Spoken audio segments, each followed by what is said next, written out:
Hello guys, welcome back to my channel HK Official. Yes, I'm there with you with the one shot of unit number 2 of PPS, that is decision making statements.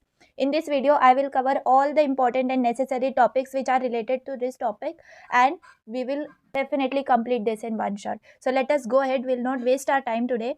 So this is the unit number 2 of PPS, programming in Python. So its name is decision control statements. Then what are decision control statements? Remember, a program's control flow is the order in which the program's code executes. Okay, the control flow of Python program is regulated by these decision control statements, and these statements decides or controls the sequence in which the instructions in a program are to be executed. I hope you understood. Okay, so here we have three types of decision control statements in Python, that is sequential, selection, repetition. So we are going to see them all. Okay, so here I have written about selection, and also we can call it as conditional branching statements. So there are if else, nested if, then if else, this type of statements are there. So we have to such a question arised in exam, like for example, write about if else, short note on if else. So in that you have to first describe it, then you have to write its syntax, then some programs, its output.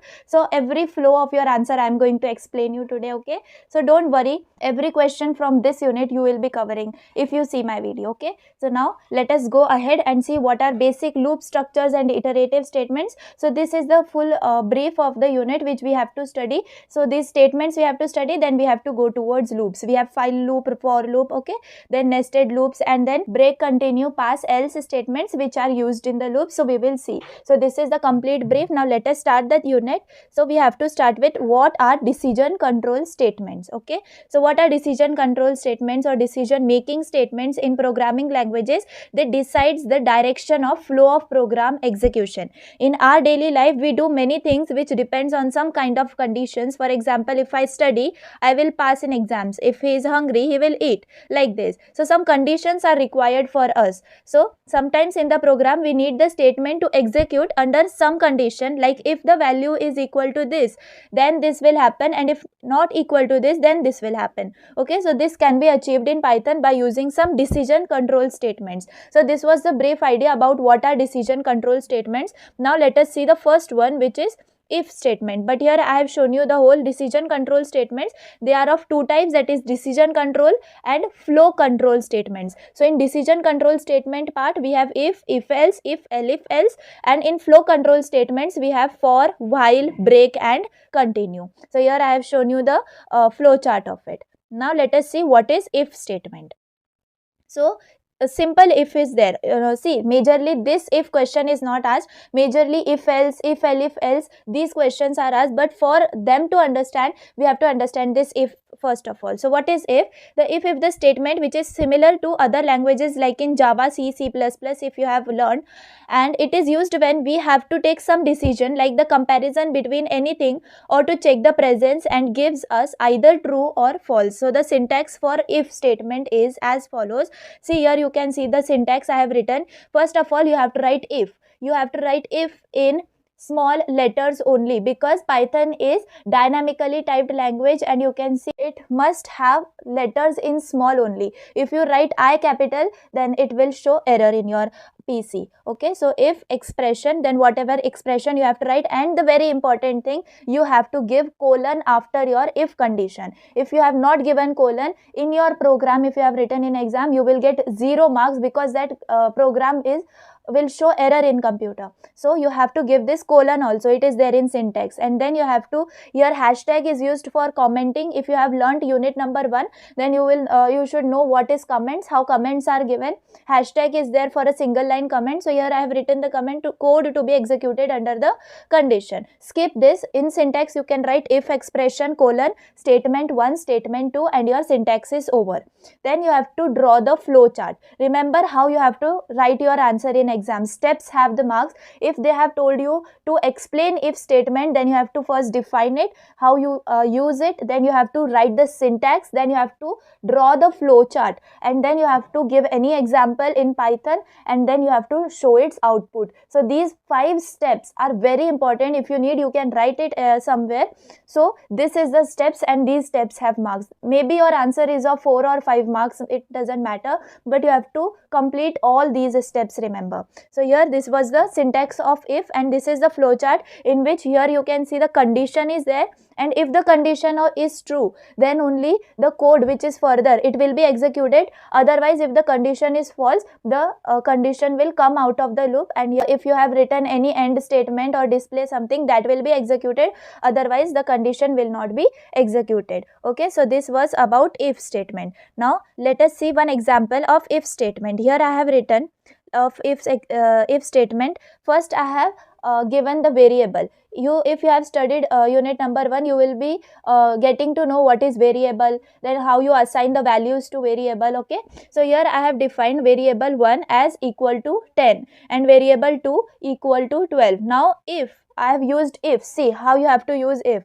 If is written, then what is the condition I made over here? Variable 2 is greater than variable 1, and then colon, you have to write colon must, and there I have written the comment that here it return the true value, hence the if block is executed. See the values, 12 is greater than 10. Yes, it is true. So our if block will get executed, and on the second line I have written print. Print is the keyword which is used to display anything in Python. So print, then you have parenthesis, inside variable 2 I have written, that means variable 2 will be displayed and is greater than variable 1. In between comma is there. So I hope you understood. Is greater than, this will displayed only if the if condition is true. And the second if I have written variable 1 is greater than variable 2 is there, remember. So variable 1 is greater than variable 2. So if you see the condition 10 is greater than 12, no, it is false. So here it will return false, and if we have written print statement also, it will not be executed because this if block is false. So if it is true, then only it will be executed. Okay, I hope you understood. Now here I have written one more example. Check number is greater than 10. See, whatever Python program I have taken in this video, practice each, because these programs also come to for 5 to 6 marks. So you don't have to forget to practice these programs. If you want, you can take the screenshot. I am giving the notes in description already. So practice these programs which I have taken. I have taken all the important ones only. So remember to write this, and whenever the program is asked, if it is asked to write the flow chart algorithm, then write. And see, if you have a question for 6 marks and a program is there which is of 4 lines only, that time you have to see, you have to follow these steps. First you have to write the definition, if it is of if else type, elif else type, anyone. So first you have to write the definition, then you have to show the syntax, then flow chart, and then you have to take that program and you have to show the output. Okay, if that is of 6 or 7 marks, okay, then only. If otherwise 4 to 5 marks, you can write the program and its output only, it is okay. So here the example is check number is greater than 10. How you can write? First of all, you will give the variable name. Variable name I have assigned as num. So num equal to int. Now int is used as here integer have to be taken as input from the user. So I am taking integer as input. Otherwise, if I have not written int, then whatever number is I am taking from input as from the user, so it will get converted into string, and string cannot be added or subtracted. Okay, so here int is very important to write, and then in parenthesis input, again in parenthesis enter number. This I have written to display first for the user. Now I have written if condition, if num is greater than 10. Remember, you have to use the same variable as you have assigned, otherwise it will show error. So num greater than 10, because we have the question like that we have to check the number is greater than 10 or not. So if number is greater than 10 and colon, give indentation. See, this indentation is very important. While you are working on PC, this indentation will automatically come, but when you are writing in exams, this will not come automatically. So you have to show this indentation. If you are giving one indentation is nothing but the space. Okay, so you have to show it by line. Okay, if you are not showing by line, that also is okay, but if you show by line, then it is better. So give this indentation and then print number is greater than 10. Okay, so if this condition of if is satisfied, then only it will print, otherwise print end. Okay, so this print end is out of the if block, so it will be executed every time. If this condition, if suppose I have written if less than 10 and the input number is greater, then it will be showing false, so the if block will not be executed, and in the output you will only get end as the display. Okay, so this is a example to check number is greater than 10 or not. So remember this as the example for your if statement. Then let us go ahead. Here I have also kept one more example, that is to check the number is positive or negative. Okay, it is for else one. So let us first see what is if else statement. So here the else statement can be executed with the if statement. If statement is used, and if you have second condition also, then you have to use else there. It usually contains the code which is to be executed at the time when the expression in the if statement returns the false. If true, if statement is true, then else will not get executed. If is false, then only the else will get executed. I hope you understood. There can only be one else in the program with every single if statement. It is optional to use the else statement, and with if statement it depends on your condition. Remember, else does not have condition. Like in if you write condition and give colon, in else you don't have to write condition. Remember, if you write condition, that will show error in your program. So you don't have to write condition for else, just write else and colon. Okay, because it is executed only when the if statement is false. So that condition, only two condition here, it is only two-way decision making statement. Okay, so what is the syntax for if else? I hope you understood what is if else. It is used to execute a block of code among two alternatives only, remember, and it's a two-way decision statement. Then the if else statement evaluates the condition and will execute the body if the condition is true, but if the condition is false, then body of else is executed. Okay, so if this question of if else arises in your paper, that time you have to mention its what if else do, like what I have told, or you can take this also, you can write this paragraph, and then you have to come to syntax, then flowchart, then example, and the output. So here what is the syntax of if else statement? See, you have to write if, then expression, colon. Okay, then statement 1, statement 2, this is if block. Then you have to write else. Remember, you don't have to write the condition for else. Then colon, statement 1, statement 2. This is the very simple syntax of if else. Then you have to draw this flowchart. If you are not getting this flowchart easy, see, I have kept this flowchart for you, which is very simple. See, in unit 1 we have learned about the flowcharts. So every value has different types of patterns. So here this if I have to show decision making statement, so that time I will use this diamond pattern. So here I have written if condition. If this if condition is true, then if block will be executed, and if this condition is false, then else block will be executed. I hope you are getting this flowchart very easy. This is very complicated. I hope you are understanding this one. Okay, now let us see that example which I was showing you, this positive or negative. It is asked in exams. Otherwise, if else explain like this question is there, you can take this as your example.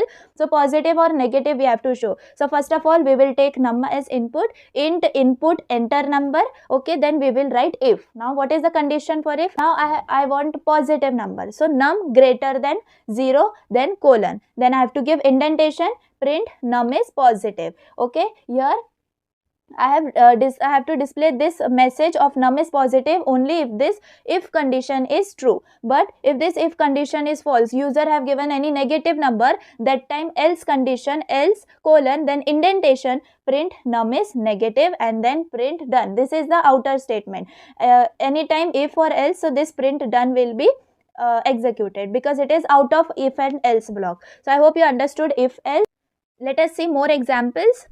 Here I have find largest number of two number. Okay, this is also a great important question. So here you have to take input two input numbers you have to take. So first is num1 and then num2. Same procedure, num1 equal int input enter num1, num2 int input enter num2. Okay, then you have to write if condition. So if condition is num1 greater than num2, because we are checking the both largest among the two numbers. So if I want to check for first number, num1 is greater than num2. If this condition is true by the user, whatever the user has inputted the two numbers, if this condition condition is true, like num1 is greater than num2, remember the colon, indentation, print num1 is greater. When this if condition is true, here num1 is greater, this message will be executed. And if this condition is not true, that means what will be the condition? Num2 is greater than num1. But remember, we don't have to write condition for else, so we will just write else colon and indentation, print num2 is greater. So what will happen? If condition is true, then if block will be executed and interpreter will not go forward. But if is false, then it will go ahead, and if else condition is present, then it will execute the else condition. Okay, it is possible only when the if condition is false. Okay, so I hope you understood this if else. One more example I will take here. Okay, this is of elif. Let us see what is if elif statement. So in if elif statement, what you have to write, remember, you see, when more than two conditions are there, so it is a multi-way decision statement. How you have to write, remember, see, first line you have to write that it is a multi-way decision statement. If we need to make a choice between more than two alternatives, then we use this if elif else decision statement. If elif and else are keywords, remember, which are used to specify these statements, and if elif else include more than one condition to be evaluated, and wherever one of the condition is true, then block of statement associated to true condition is executed, else block executed if none of the above condition is true. Okay, so I hope you understood what is it. So let us see the example of positive, negative and zero. We have to classify, we have to check them. So first of all, we will take only one variable as input, because we have to check that number is positive, negative or it is zero. So we have three conditions here. So we will take input as num equal to int input enter number. Then first is if. So in if, the condition we will keep num greater than 0, then colon. The number is greater than 0, it will execute positive. So indentation, print num is positive. This message will be executed if num is greater than 0. Then elif condition. Remember, only else doesn't have condition. In elif you can give condition. So in elif you have num less than 0, colon, indentation, print num is negative. So okay, any of them if it executed, that means it is true, then the further will not get executed. So here only one condition is executed, but here many options or alternatives we can keep. So here we can take elif and as many times we want. Okay, so here elif condition is there, that is num greater less than 0. Now else, in else we don't have to give condition, just else colon and indentation, print num is 0. It is the thing of common sense. If it is not positive and it is not negative, then it will 0. Okay, so this is the example for if elif else statement. Here nested if is also there, in which if condition also has some if condition, then else condition. So such a type of conditions are asked, but I will tell you that important one is if else and if elif else. So remember to do it perfectly. Now let us see what is Python nested if statement.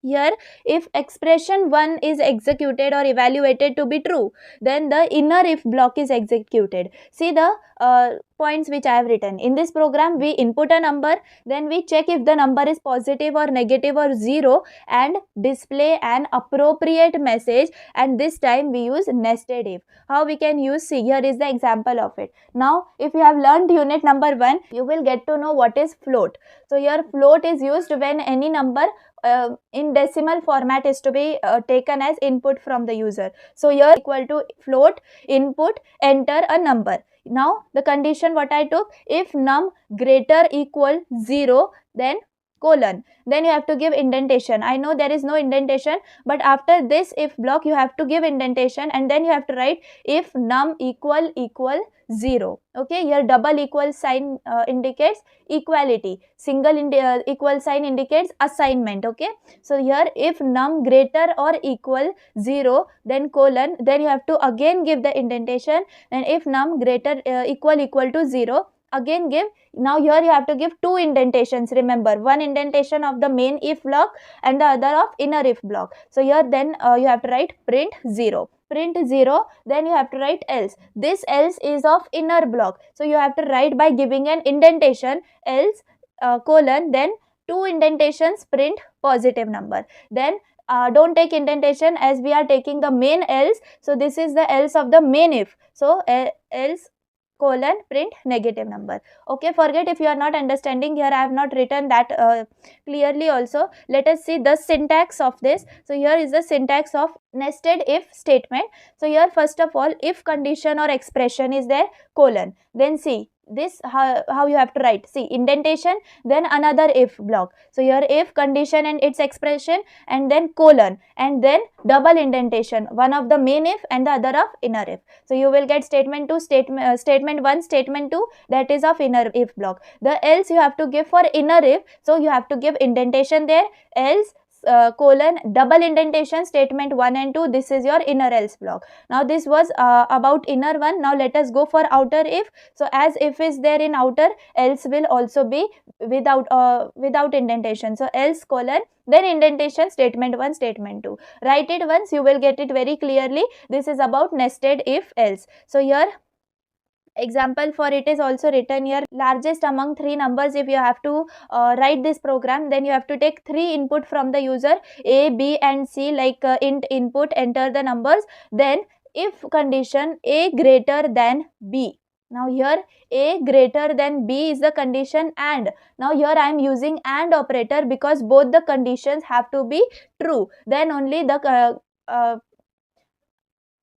the message will be true. Okay, so if a is greater than b and a is greater than c, we are talking about a only, we are checking from both b and c that a is greater than b and a is greater than c. So if both of these conditions are satisfied, colon you have to mention, and then by giving indentation, then write print a is greater. Okay, then write elif, then b less than a and b less than c, then you have to print by giving indentation b is greater, then else it doesn't have condition, then give directly colon, indentation, print c is greater. So this was your program for identifying largest among the 3 numbers. Now let us come to our second part of the unit, that is control statements, or we can say looping statements. So first of all, what is loop? Loop is a structure, we can say, or it is also called as a iterative statement, as repetition in Python is possible by looping. So these statements are used to repeat a block or a group of programming instructions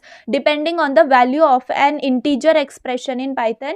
We have 2 loops, that is while loop and for loop. So these both loops we are going to see. Here I have written that program statement are executed sequentially one after the another, and in some situations a block of code needs of time. So these are repetitive programs codes, or the computers have to perform to complete task. The following are the loop structures available in Python. See, very simple example I will give you why we use loop. See, if I have to display 100 times Python, then it is not possible for a human to write that print then parenthesis Python like this message 100 times. Okay, you can do it by copy pasting, but it is not possible if we see practically. So that time we use loops. In loop you can write that statement in 2 lines only, and your Python word will get executed 100 times. Okay, so this is the profit of loop, that we don't have to copy paste, or we don't have to write repeatedly. Okay, so that is why we use loop. Then we have while loop, for loop and nested loop statements. Let us see what is while loop here. While loops are known as indefinite or conditional loops. That means when we don't know the number of iterations, how much the number of iterations are there. See, while loop is also called as pre-tested loop, and in Python these while loops are used to execute a block of statement repeatedly until a given condition is satisfied. Okay, here is the syntax of a while loop. While expression, colon, here also colon is there, remember, and indentation, statements, whatever 1, 2 or 3 statements you have. Okay, then this is the flow chart for while condition. If you are not getting this as easy, take I have written over here this while condition, while block. See, loop has this type of pattern, pattern in which I have written while condition. So you have to draw this for while, and then while condition, when this flow goes to while block, then if this while block is true, then the statements after while loop are executed, or while loop, whatever condition is there in while loop, that is followed, and the statements after it are executed. So let us see, with the help of examples we will understand. Here see, I have one more, that a while loop statement statement in Python programming language repeatedly executes a target statement as long as a given condition is true. So here syntax and the other flowchart is there. So here is the example for while loop statement. See, we have written it in RPC. So here these are all comments which I have written in hashtag, that is program to add natural numbers, sum equal to 1 plus 2 plus 3 dot dot dot plus n, to take input from the user, and n is the int input. So here n equal to int, then n equal to 10 you have to first initialize. Okay, why? Because I have to add numbers. So here I will write n equal to 10. Then we have to initialize the sum and counter. This is very important step, that we have to initialize the sum by 0 and I by 1. What we are doing over here? We are just adding the natural numbers. So how we can add this and how we can write its program? See, first you have to write the counter, that is n equal to 10. Then we have to initialize the sum and the counter, that is we have to write sum equal to 0 and I equal to 1. Then you have to write the while condition, like while, see how I have written, while I less than equal to n. Now it doesn't have any limit, so I have written n less than equal to n and then colon. Then I have given indentation, sum equal sum plus I. This is very important because sum must be increasing as per the integer is there. So then I is equal to I plus 1. This is nothing but increment. We know increment and decrement. Decrement when we have to go behind, like I have to go 10, 9, 8, 7, 6 like this in the series. That time I will use I is equal to I minus 1. But here I am incrementing, as I have to add from 1 plus 2 plus 3 plus 4 like this. So I will use increment, that is I is equal to I plus 1. So every time the counter will be increased by 1. Then we have to print the sum. So I will write print the sum is, and the variable I will pass over here by giving comma and writing the variable name. So here I will get the input, whatever user is giving me the input, that number. If suppose 10 is the number, I will display, the PC will display 1 plus 2 plus 3 up to the 10. The whole answer is displayed finally. So this is the program to write or to add natural numbers up to the natural number the user is giving to us. Okay, so this is the this we can do by using while condition. This is one more flowchart. If you are if you have time, you can draw this one. This is more accurate. Like see, while condition is there, it is loop, so we are using this diamond pattern. So here, if this while condition is true, while block will be executed. The block will again, if it is true, it will again go to the condition, while condition, and till the time the condition is there, like 10 times is there. So this cycle will perform 10 times. Okay, then as the 11 number comes, which is out of our loop, so the while condition is false. So the statements after the while conditions, whatever are there, they will be get executed. So this is about while condition. Now one more question here, display numbers 1 to 10. Now I have to display numbers from 1 to 10 on my PC. What I will do, first of all, you have to initiate your counter. So I will initiate, here I have taken C as the counter.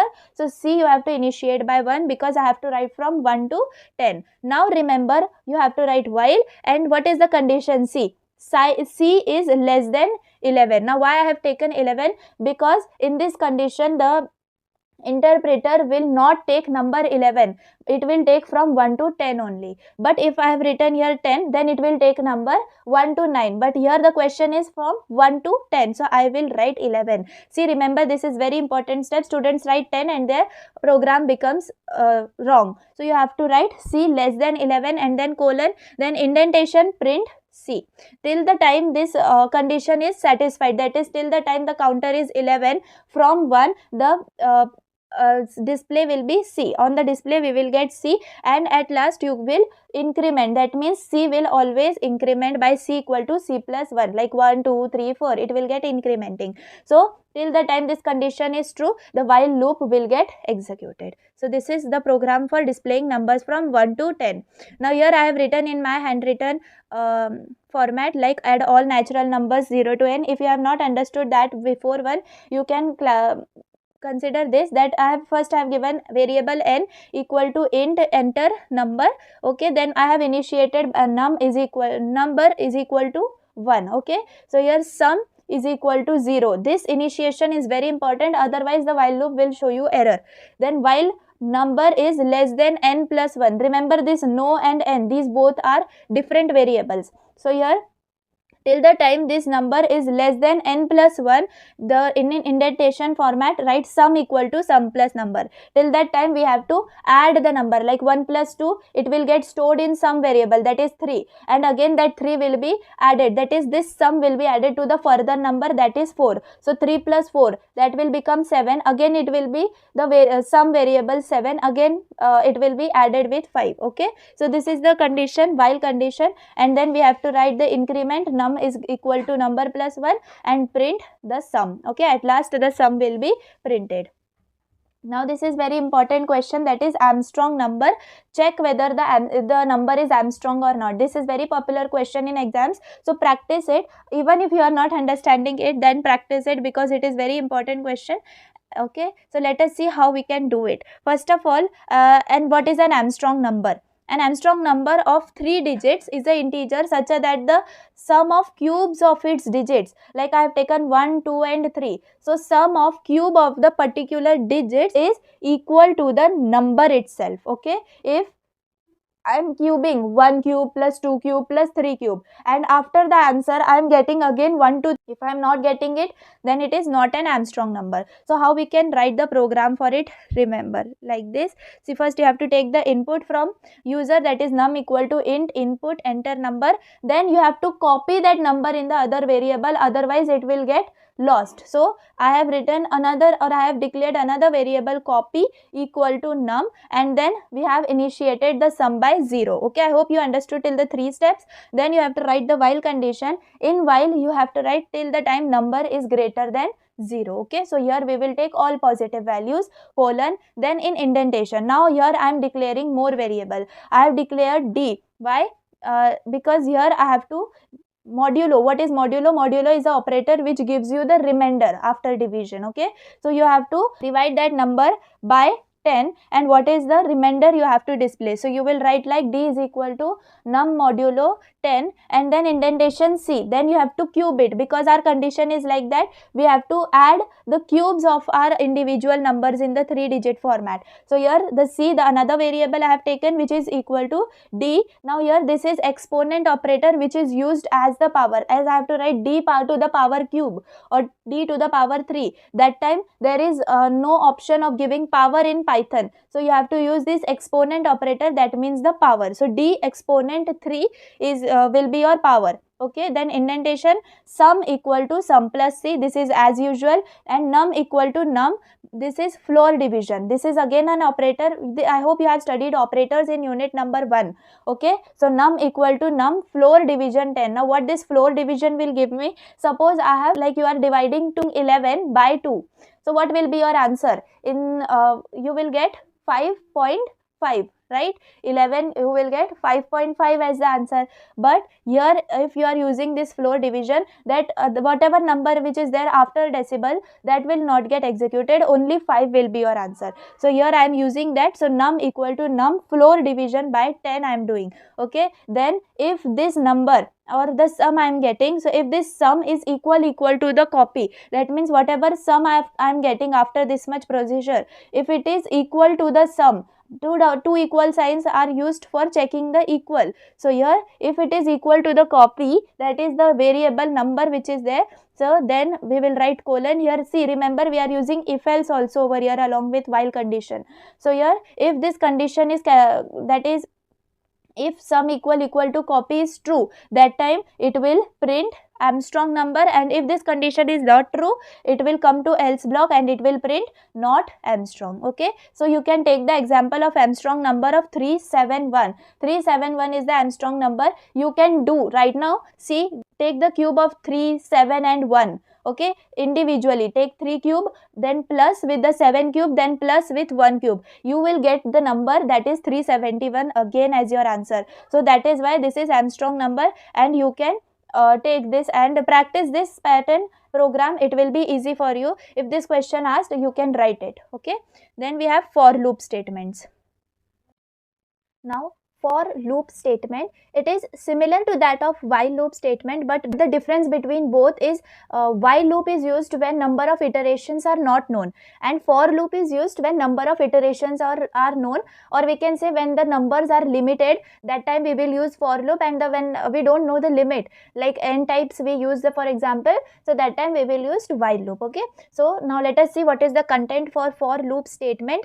The for loop is another repetitive control structure and is used to execute a set of instructions repeatedly until the condition becomes false. So this is similar as that of while condition. In that also, till the condition is true, the loop goes on continuing, and the answer will get executed, and as it is false, the condition becomes false, it will get the loop will come out of the statement or come out of the block. So here also the same thing is there.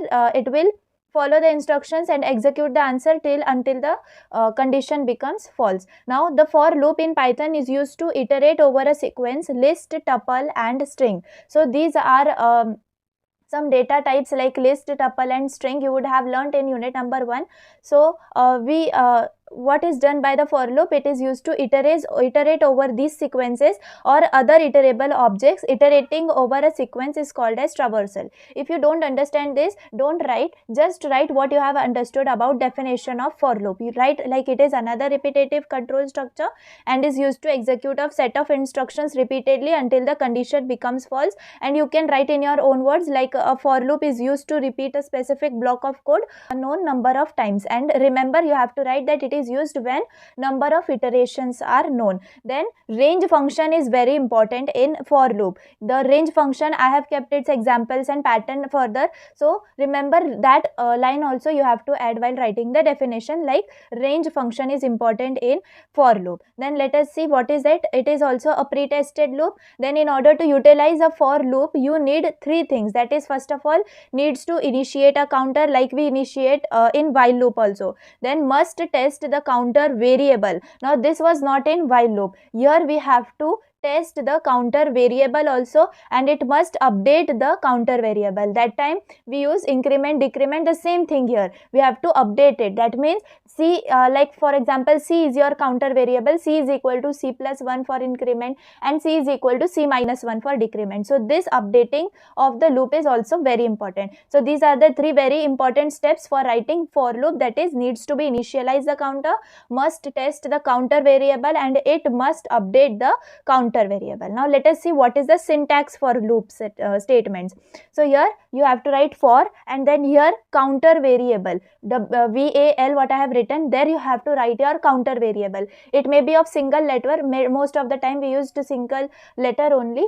Then for counter variable in sequence, this in is a keyword which is used after your counter variable. Remember, the you have to write in and for, both the things in small letters only, because these keywords have that value. So for counter variable in the whatever sequence or condition you have, or here you have to mention range also. Okay, then colon, then whatever your body for the loop. So this is 2-line syntax for your for loop. Okay, easy. Now let us go ahead. Here VAL, that is the variable that takes the value of the item inside the sequence on each iteration. Loop continues until we reach the last item in the sequence. The body for loop is separated from the rest of the code using indentation. So here also indentation is very important. I am repeating. Why? Because see, while we are working on PC and we are typing and writing our codes, that time indentation comes from itself. But here while writing exams, we have to show indentation. So don't forget to give this space.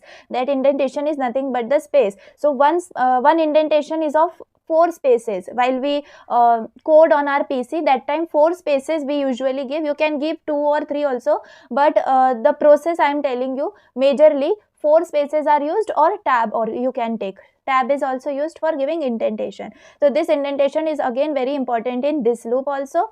So let us see what is the example given over here. See, before going to example, take this as the screenshot for your flowchart.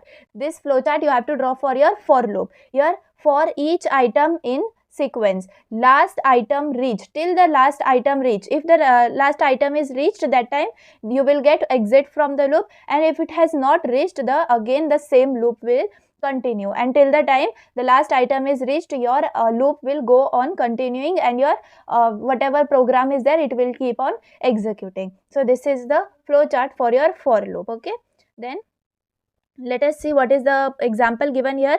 I have written commenting. See, your comments can come in red, like if when you code on your PC, here you will get hashtag. I have written single line comment. So program to find the sum of all numbers stored in a list. So what is our example?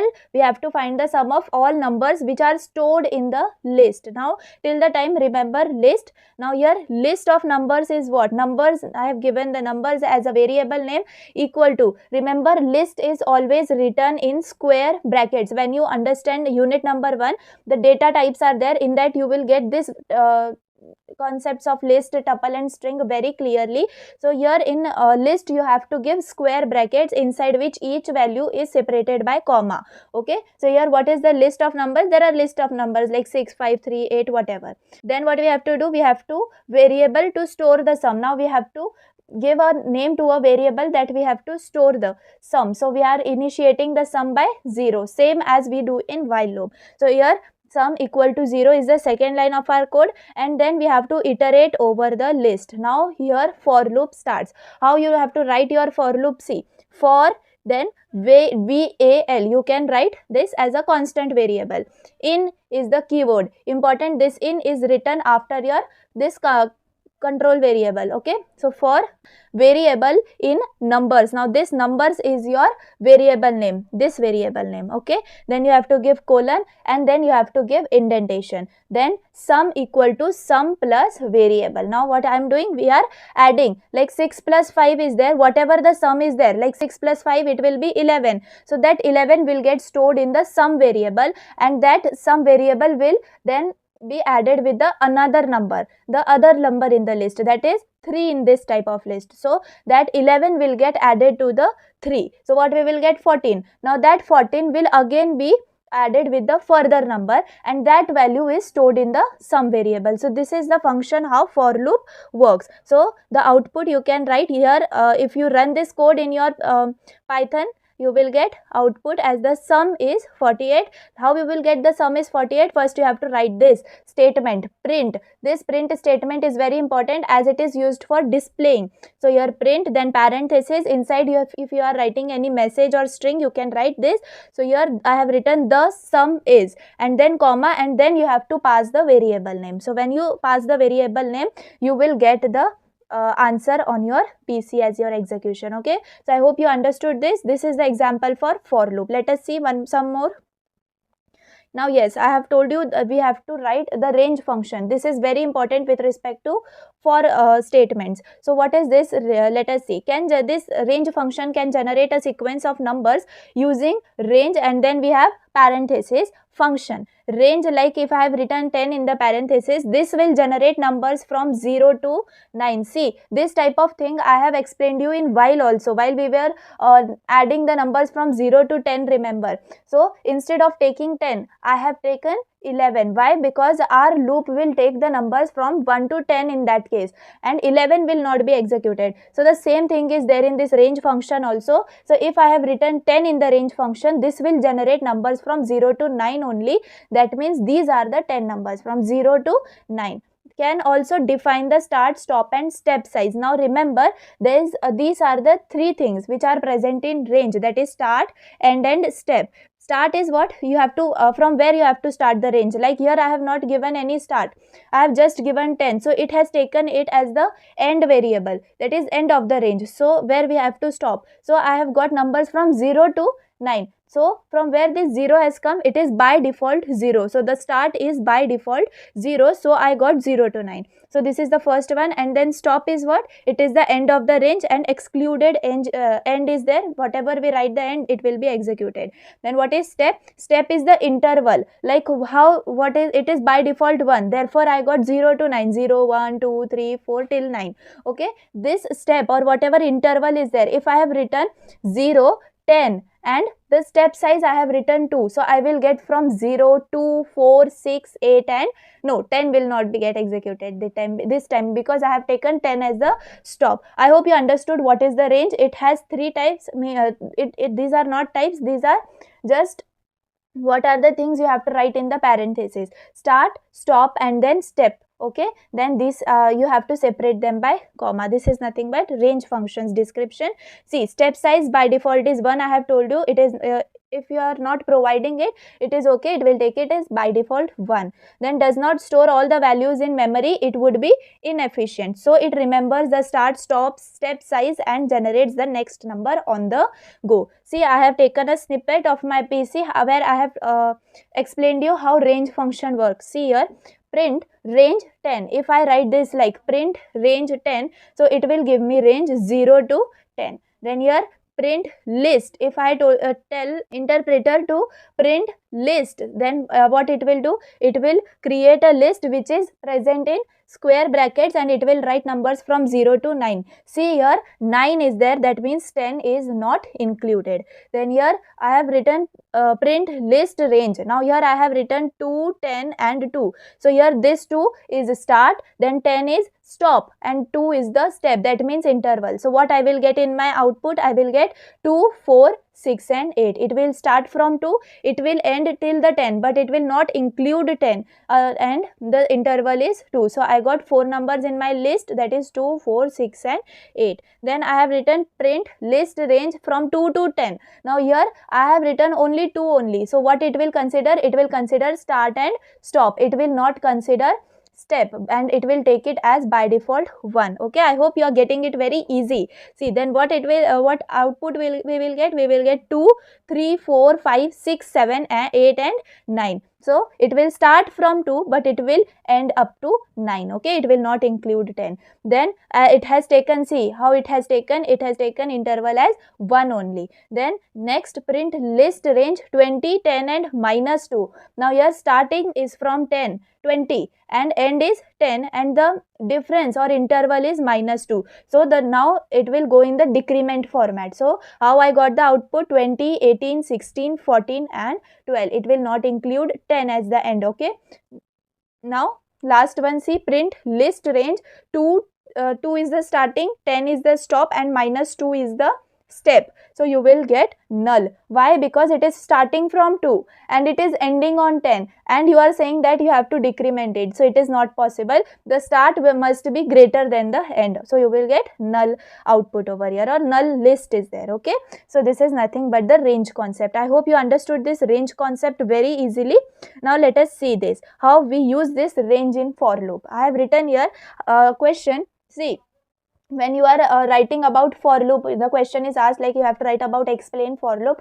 After definition, syntax, flowchart, there is a number for writing example. So you should consider these examples that are only of 2 to 3 lines. See, they are very simple. Just understand and include these examples in your explanation. Okay, so I have written the first one, that is display Python 10 times by for loop. So how you will display Python 10 times by using for loop on your PC? See, first you will start. Now here I have written F capital. Is it right? No, you have to write F as small. So for indicating your errors, I have written it like that. So you have to take for F as small and for I, now I is the control variable I have taken. Then after control variable, which keyword is necessary? In is necessary. So for I in, then I have written range. So for writing range also you have to use all small letters and the parentheses. Then I have written over here start. Start is 1 and end is 11. I have not given step because as by default it is 1, I want by default 1 only. Then I have to give colon. So I hope you understood how range function we used over here. I have written we have to start from 1 and end till 11, but it will include 11 or not? No, it will not include. It will take up to 10 only. So it will display 10 times. What now it has to display? We have to give it. So by giving indentation on second line, you have to write print and whatever string I am passing over here, that is Python. So in the output I will get Python 10 times written. Okay, so this is how we use for loop and range function in the for loop. Okay, now let us see how we can display even numbers up to 10. So the for same, we here also 2 lines are only sufficient for writing this by using for loop.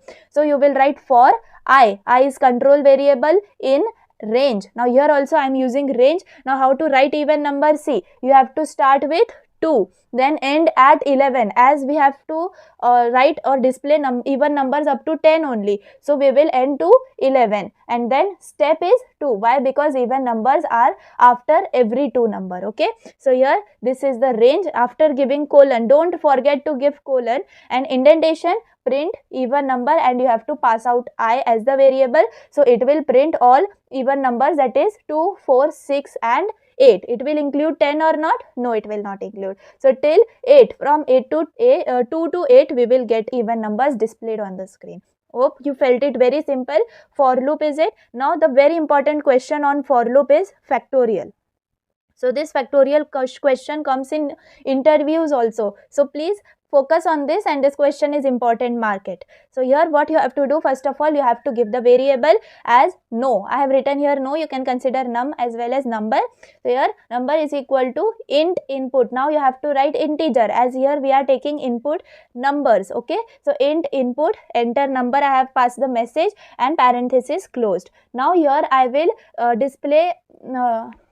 I will declare a variable f which is initiating from 1. This initiation is very important. Maybe it is while loop or your for loop. Then I am using for. So here for I is the control variable. Then in range. Now what is the range? We have to start with 1 and end up to num plus 1. Now remember why I am giving this plus 1, because see, as I have to display here, what I have to display up to 10 only. So what I took the number, I took 11, that is 10 plus 1. It will not take 11 and it will go up to 10 that time. So this is important, as we are not mentioning, as I am not mentioning that I want factorial up to 2 or up to 4 or up to 10.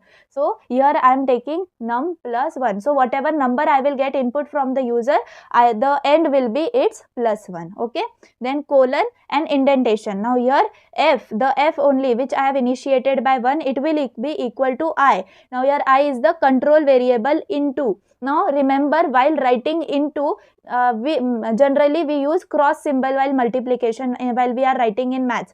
Here in Python or writing any computer language in exams, you don't have to use cross. It will be considered as an error. That time you have to use asterisk symbol, or we can say star symbol. So that indicates multiply. So f star or asterisk into f. So here this control variable will get multiplied to the factorial. Okay, that is f variable, and then print factorial and then pass that f variable. Very simple is there. The only 3 lines are there. Just first you have to take the input as a number from the user, then you have to initiate f is equal to 1, then you have to pass your for loop, that is for I is your control variable, in range 1 plus num plus 1, and then indentation you have to give, and you have to write the condition that you have to multiply f is equal to I control variable into f. So every time it will get multiplied by the factorial, whatever value is coming over there, and then we have to just print it by passing the variable. Don't forget to pass the variable, otherwise your output will not be displayed. So this is how factorial sum is asked, and you have to write only this much of program, and this can come for 4 to 5 marks. Okay, so just by writing 4 to 5 lines you are getting 4 to 5 marks, so it is very good. Okay, so this is factorial. We perform this factorial by for loop easily. Okay, now let us come to nested loop. Now here, as we have studied about nested if else and all, so the same here loop is there, which is nested loop. So in Python programming language allows use of loop inside another loop. When we use loop inside another loop, this is called as nested loop. Below is the syntax of the same. So here I have given 2 syntax, one is for loop and the other one is for while loop. So can write like here for loop I have written for iterating variable. See, you can take control variable as whatever you want. I have taken only one letter, as I think it is easier for us to understand. Okay, so here I have taken here for iterating variable. In is the keyword which is compulsorily used after every control variable, in, and then sequence. Then after giving indentation I applied one more for. That means this is loop inside the loop. So here for iterating variable in sequence, then here I have to give 2 indentations. One is for main for loop and the other is for inner for loop. Then statements, and then 1 indentation and the statement for the main for loop. I hope you understand. And here is the same for while expression, colon, indentation, while expression, 2 indentations, then statement, and then one indentation and statement. So this is the syntax for nested loop. If this question arises, then you have to explain both for loop and while loop. Now here the very important questions are there, that is pattern questions. So these questions are asked for 5 to 6 marks, where you have to write only the program and output. So remember, these are very important questions, and this type of patterns are only asked. So if you have time, just practice this, take the screenshot, practice this, and write as much time you can, and be thorough in writing these programs. Okay, so the first one here is the matrix pattern. You can see the output. This output we have to find out. In exam, what question comes, they give you the pattern and they ask you to write what is the Python program for it. So how you can write? See, if you have to I have to get this type of output, so I will use for loop. Every time use for loop, as it is easy in patterns. So for now I have taken as the control variable, then in range. Now what is the range I have taken? From 1 to 3. Now remember, in this nested loop, two for loops are used. That means nested loop, one outer loop and one is the inner loop. So which one is the outer loop? That will resemble to the rows, as I want 2 rows, 3 rows, 4 rows pattern. So the first for loop, that is the main for loop, outer one, that will display for rows, and the inner for loop will display for columns. I hope you understand. So first line which I have written here, that is for I in range 1 to 3. So this is displaying and giving information me about the rows. So how much rows I want. So here start is 1 and end is 3. So let me know how much rows are there. Yes, you are right, 2 rows are there. So after giving the colon, then indentation, I will pass another for loop. Now here for j, now here you have to change the control variable, remember.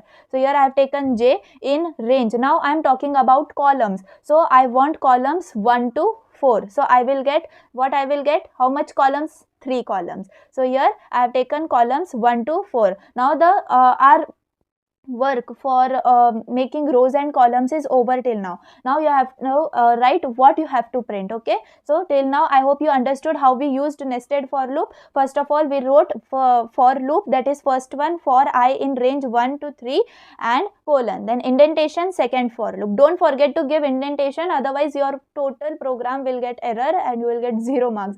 Okay, so indentation for j in range 1 to 4, because I want columns 3. Then by giving colon, now give 2 indentations and print asterisk. Okay, this you have to print, and by giving comma you have to write end equal to just give these 2 quotation marks and in between space. So that will indicate the interpreter to give space between the 2 asterisk. As you can see in the output, 1 asterisk, then some space, then another asterisk and some space. So this space is given by this you can say variable end equal to, this is a keyword instead. So end equal to just quotation marks, and then you have to give their space. Okay, then close it, and then by 1 indentation give the print statement for the main for loop, that is print end equal to quotation mark and slash n. This slash n means what? You have to break the line after 3. That means you got this pattern of 3 asterisk marks in one line and 3 below. So this is just separating. So this slash n is used to break it. Okay, so you will get 3. If you are not using this, you will get all the 6 asterisk marks on the same line. Okay. So you have to remember this, and yes, practice this one. I will explain you again how this matrix pattern come. First you have to write for I in range 1 to 3. As I am using this, see, if you understood the concept now, that time also you can write it on your own also. If in exam it comes like 3 columns are there and 4 rows are there, so that time you can change your code according to that. So just you have to imagine what is your code and how you have to imply it. Okay, so here then second for I have written and I have changed just the control variable j in range 1 to 4, as I want 3 columns. Then giving 2 indentations, print asterisk, and this space is there, and 1 indentations, print and slash n, that this will break the line. Okay, so this is the pattern question, which is very important, matrix pattern question. Now let us come to this one. This is very, very important. That is right angled star pattern. This comes in exams, I can say, every time. So just go practice and be thorough in this question. So for this also, this type of pattern you can see in the output. For getting this, you have to again use the for loop. And as I told you, first for loop, that is the main one, it will be for rows, and the inner for loop will be for columns. So for I in range, now here I have initiated by 0. Okay, so 0 and 4. You can take from 1 also, but it is precise to use it from 0. So I will get how many rows? I will get 3 rows. Now here indentation for j in range. Now here I am taking 0 as the starting one, but I am taking end as I plus j. That means the counter plus 1. That means if the counter is 1, suppose, then my j will be 2. That means column will become 2. From this situation only, see how my pattern is coming. If my row is number 1, that time my column is 2. That means 2 variable 2 here I will get as the end one in the range function. Then by giving 2 indentations, print asterisk and then same and space and print end as /n. Okay, so this is important. Remember, you have to practice this. Just here what is the change? I have initiated by 0, and in j in range, for second for loop I have written 0 and I plus 1. So end will be I plus 1. This is only the difference between them. So it is also very important question. Take screenshot, practice it. Then here, this is also important one, that is singular matrix pattern program. Now here, what is there? See the question here. They have told us 1, 1, 1 as the matrix pattern, singular matrix pattern, as we have studied in mathematics. So that type of pattern we have to display. Only 1 are present on the diagonal, otherwise 0 is there in the matrix. So how we can write the code for it? So we have to initiate for. Now here in this, we have to use 2 for loops, that is nested loop, and we have to use if else statements also. Believe me, it is very simple. Just focus. So first, for I in range, now I have to initiate from 1, and as I have 3 columns or 3 rows, I will end up it by 4. So for I in range 1 to 4, so I will get 3 rows. Similarly, I will write for column just by changing the control variable. I will get for j in range 1 to 4, and then colon. Don't forget to give colon and indentation. See, these small things are only taken into consideration during exam, so don't forget it. Then by giving 2 indentation, now I will apply if. Now here, see the pattern. Here you can see I have written I1, I2, I3, then J1, J2, J3. Why I have written so? Why? See, as I is 1 and J is 1, that column has 1 in the, there is 1 in the column. And similarly, when I equal to 2 and J equal to 2, that column also has 1. And as I equal to 3 and J equal to 3, that column also has 1. Otherwise, all have 0. So we will use the same trick to write here in if condition. So if I equal to J, now here you don't have to use equal, only single equal. That will considered as an assignment, that you are assigning J value to 1.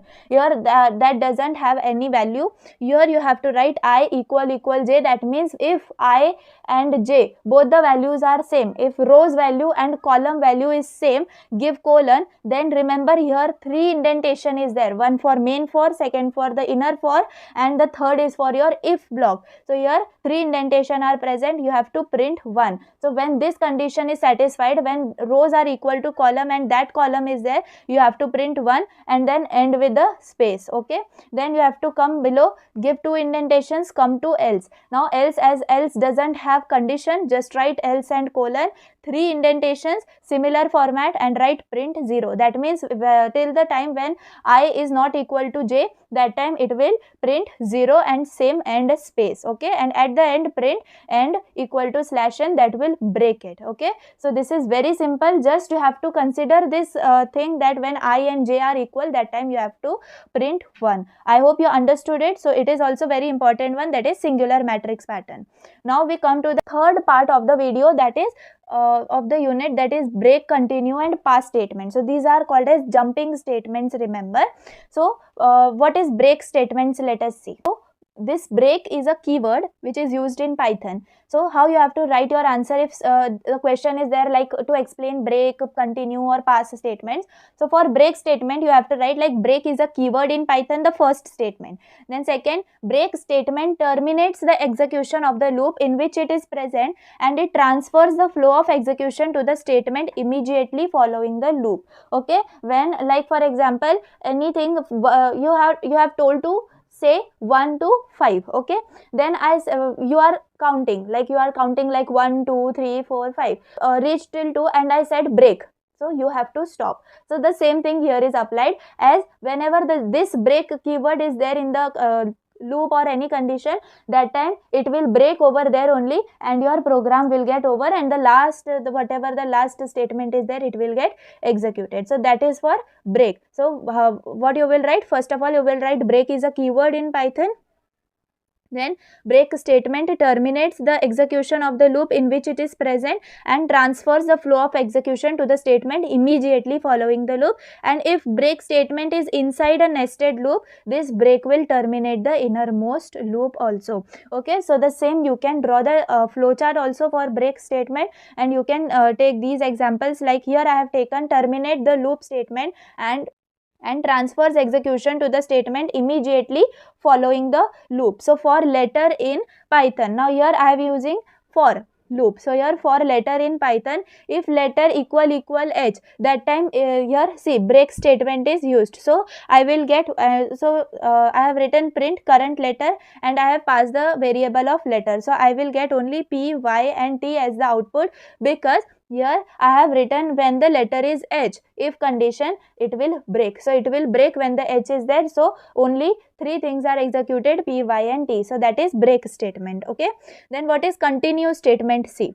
What it causes the loop to skip the remainder of its body and immediately retest its condition prior to reiterating. So in simple words, how you have to start your answer, you have to write continue is a keyword in Python. Okay, then second point, continue statement is used to skip the current iteration of the loop and the flow of execution goes at beginning of the loop, continue next iteration. So here see in the same example, like here I have written for letter in Python, if letter equal h, and instead of break I have written continue over there and I have written print current letter and pass the variable of letter.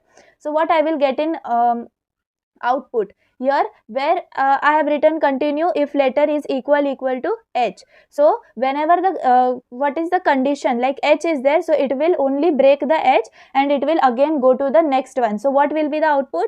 P, y, t, o, n. H will be skipped. Okay, so I hope you understood the difference between break and continue statement. Okay, so here the same statement example I have written over here. Now let us see what is the pass. So pass is the very simple one. It is just used to go to the next line. So how you can write it? Pass is a keyword in Python. The pass statement is used as a placeholder for future when empty code is not allowed. Sometimes we have to keep anything or any variable as empty, so that time we can write pass, so it will not show any error. So empty code is not allowed as in loops. So loops, so function, class, definition, and in if else block, when pass executes nothing happens in the Python program and it is a null statement in the Python. So just in the place of h, like here we were using where break, continue, so the same we have to use pass. And you can see that here I have taken the same example, if letter equal to h, pass, and print, this is a pass block and the same thing. So you will get output as p, y, t, and when the h is there, so before h you will get this is pass block and h, o, n. So this is the all jumping statements, and in this break and continue is very important. So the question can come like explain break and continue statement. So that time you have to write definition, you have to write such a syntax of it, then give examples, and if you are understanding it you can draw flowchart also. Okay, so here I have given one more example for break, like break when 5 number is there. So what I will do here, for I in range I have taken range as 1 to 7. So I will get numbers from 1 to 6 only. Okay, then I have to print I. So here I have written if I equal to 5. Remember, every time if condition is used. So here indentation, if I equal to 5, that time give indentation, break, and print next and end. So what I will get input? I will get output as whenever the value 5 is there, I will get break. So I will get output as 1, 2, 3 and 4. Up to 4 I will get the value. So this is for break. And for range the same thing, if for I in range 1 to 6 I have taken, that means I have taken till 5 only. And if I equal to 2, then continue. Keep in mind that how you have to give the indentation. People do their program wrong because of indentation only. Otherwise they write all the things correct. So you don't have to do that mistake that all are doing. Okay, so for I in range, then indentation if condition, just like here I equal to 2 colon, then 2 indentations continue is there, and then print I. So what I will get, as there is 2 as the if condition, that time you have to continue. So I will get 1 3 4 5 and done as the output, and only 2 will get skipped from the executed part. Okay, so I hope you understood. Now the very most important question is prime number. So whatever important questions I am telling you, please just revise them before going to your exam. This will definitely help you in while writing your exams. So let us see what is this prime number. Now you have to display prime number. So what will be your program? So here we will use else with for statement. So for that you have to take input num. So num I am taking integer variable as input, num equal to int input enter number. Then I am passing for loop. So for I in range 2, now you have to start your prime number from 2 because starting is 2. So 2 and num, whatever number is given by the user, that will be your end. Okay, and give the colon. Then indentation if num modulo I equal to 0. Now you have to modulo. What is modulo? I have explained while explaining Armstrong numbers. So when you are dividing, if you are getting remainder as 0, then this will be equal to 0, this will be true, and if your remainder is not 0 other than 0, then this condition will be false. Okay, so here if num modulo I is your control variable, it will get modulo with that I, and if this is equal to 0, then print the number is not prime. So when it is divisible, then you have to, we all know the concept of prime number, right? When any number is divisible by only itself, that time you have to consider it as a prime number. Otherwise if it is getting multiplied or it is coming in another stable also, that time it is not a prime number. So if it is getting divide by I, so any number from 2 to num, you will get that it is not the prime number, and you have to use break jumping statement over here. Remember, this break is important, otherwise it will go and executing and you will get else. So this will become if else type of statement. So here if condition, and then if this num modulo I is equal to 0, if this condition is true, you will get that num is not prime. Okay, and then break, and else, if this will come to else only if the if condition is false. So if condition is false, that time else will be executed, and that time you have to print number is prime. So I hope you understood this prime number program also. Write it till the time you are not writing by your hand, you will not get it remember in your exam. So write it.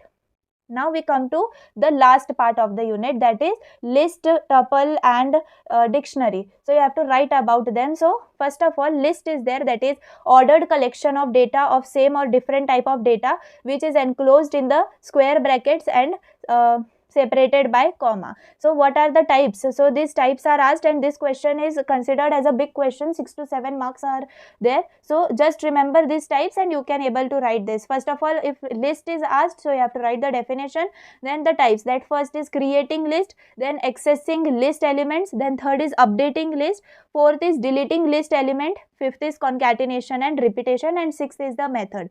So here just remember, if you are not getting, revise it, you will get it in your mind. First of all, creating list is the first step. So L is the variable I have given, and you have to write it in square brackets. Okay, so this is your creating list. Then accessing list elements, in this you can access the elements. So it has subtypes of indexing. First is indexing. So in this, what is index? C I have written over here in from black, I have written 0 1 2 3 4. So what is this? As my list have values 1 2 3 4 and 5. So the first value, it will have index of 0. This is valid for all list elements. Okay, so the every first value, it has index of 0, and by following 1 2 3. So by indexing also we can access elements, like for example print L. Here L is the name of variable, and in square brackets if you write 2, so you will get, as 2 is the index of 3, that is the value, so you will get printed as 3. So that is the first one. Then second is negative indexing. Negative indexing is nothing but if you are start giving index from right hand side, so it will start from -1, then here -2, -3, -4, as I have written over here like this. So this is negative indexing. By applying the same procedure and giving the negative index, you can access the element. Then the third is slice operator. It is used to access more than one element. So here you can use it like this, like for for print, here in parenthesis you have to write L. L is the name of variable again, and the square brackets 2 and then colon. Colon is used and 4. That means between 2 and 4 you have to access the element. So this is how you can access more than one. So you have to write this much only. Just give brief idea, like write 2 to 3 lines about indexing, then negative indexing. In your example and output only it will get covered. So just you have to have that knowledge and you can write it in your exams. So this was all about accessing list elements. Now third type is updating elements. So in updating elements, like if you have to update something, you have to add something, so that time in the list, so that time you can use this updating elements. First is assignment operator. Remember assignment operator. So this is used to change or replace any number in the list. So how you can write it? L, then in square brackets you will write 1, which is equal to 22. So you will replace that 1. 1 is your index number. So here 1 is 2. So that 2 will get replaced by 22. So this is your assignment operator. Then second is append. Append and then this parenthesis. Because it is a method, every method has its own parenthesis. So append is there, which is used to add element at the end of the list. I have to add any element from the end, so I will use this append. You can write it like L dot append, and in parenthesis you can write 100. So what it will do? It will add 100. I have written the value which I have to add over there. So after this list at the end 100 will get added.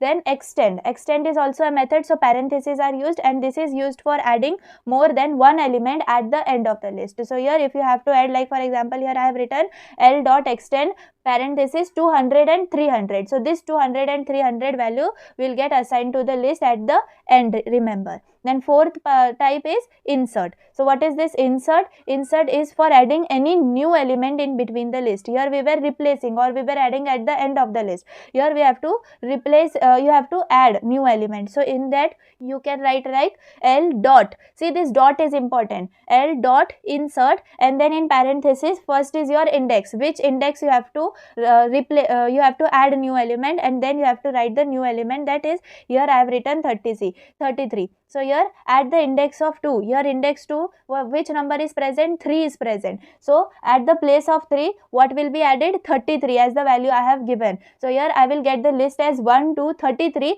and that 3 will be shifted to the next index. Okay.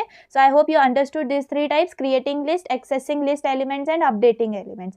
Okay. Then we have deleting list elements. So here what you have first is del keyword. So this del keyword is used to remove one or more elements from the list. How you can use this? See, here we were using, in insert I have used dot. Here in method also, like append and extend, that time also I have used dot. But here in delete keyword you have to use only space. So remember these small things. So here del, and then you have to give space, and L. L is your variable and 4 is your index. In square bracket you have to write the index. So what it will do? It will delete that index value. Okay. So this is your del keyword or delete keyword. Then second is pop. Now it is a method. Again it is given in parenthesis. So it always deletes the last element of the list. So here you have to write L dot. Now your dot is used, pop, and in bracket you can write whatever index of the value you have to delete. Okay. Then here remove. Remove is the third one, which is used to delete, like it deletes the specific element of the list. So you can write it like L dot remove, and here in bracket you can write 100. This 100 is the value, so you will get 100 out from your list. So what is the difference between this remove and delete? First of all, you don't have to use dot. In delete keyword you have to use space, and here you have to, in square brackets you have to write the, or you have to mention index, but in remove you have to mention the value. So this is the difference. And here concatenation and repetition is there. I hope you have learned this in unit number 1. Slice operator is used there. Concatenation is nothing but addition, and repetition is your multiplication. So plus and this asterisk operators are used. So this is used for, if concatenation is there, so this list, the whatever values are there, they will get again added from the end, and repetition is your repetition of the list. So this is the fifth point. Now 6, sometimes method. Only the question is asked for writing only the methods of the list. So that time you have to mention this. So there are only 4 methods, that is length, minimum, maximum, and clear. Believe me, these are very simple. Just by understanding the keyword you can write its description. First is len, that is indicating length, and parenthesis. Remember these are methods, so parenthesis is applied. The first is The first is length and parenthesis. What is its value? It will return length of the list. That means how many values are present in your list, that will that will return by this variable. So it is l dot length and parenthesis. So this is how you can write print, and you will get how much values are present in a particular list. Then the second is maximum. So this maximum will return the maximum element of the list. So in our list, as I have written like l dot then square brackets 1 2 3, like till I have written 100, so it will return me 100 because it is the maximum element of the list. Similarly minimum, so minimum and parenthesis is used, and you can get which is the minimum element present in your list. Then fourth is clear. This will delete your complete list along with the variable, so it is used for clearing all the elements of list. I hope you are clear with this.